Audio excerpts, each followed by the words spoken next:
Hello, everybody. Over the last few weeks, there's been a lot of talk about deadlines we're facing on jobs and taxes and investments. But with so much noise and so many opinions flying around, it can be easy to lose sight of what this debate is really about.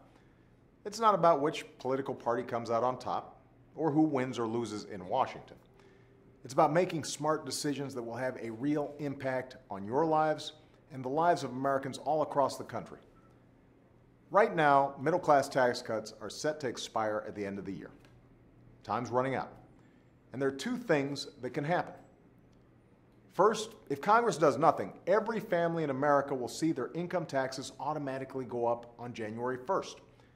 A typical middle-class family of four would get a $2,200 tax hike. That would be bad for families, it'd be bad for businesses, and it would drag down our entire economy.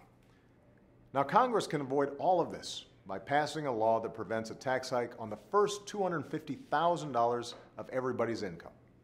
That means 98% of Americans and 97% of small businesses wouldn't see their income taxes go up by a single dime. Even the wealthiest Americans would get a tax cut on the first $250,000 of their income.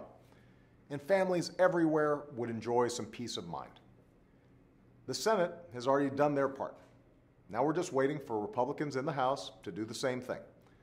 But so far, they've put forward an unbalanced plan that actually lowers rates for the wealthiest Americans. If we want to protect the middle class, then the math just doesn't work.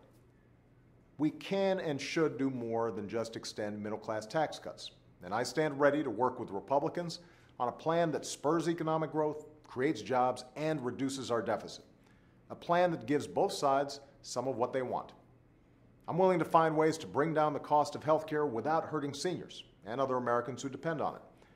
And I'm willing to make more entitlement spending cuts on top of the $1 trillion in spending cuts I signed into law last year. But if we're serious about reducing our deficit while still investing in things like education and research that are important to growing our economy, and if we're serious about protecting middle-class families, then we're also going to have to ask the wealthiest Americans to pay higher tax rates. That's one principle I won't compromise on. After all, this was a central question in the election.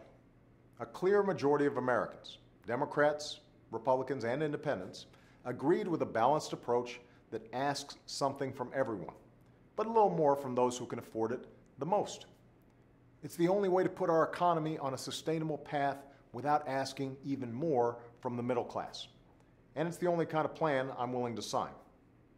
Everyone agrees we need to bring down our deficit and strengthen our economy for the long term. The question is whether we can do it in a responsible way that allows us to keep investing in the things that have always made America strong. I'm convinced we can. And if both sides are willing to compromise, I believe we can give businesses and families a sense of security going into the new year. Thanks, and have a great weekend.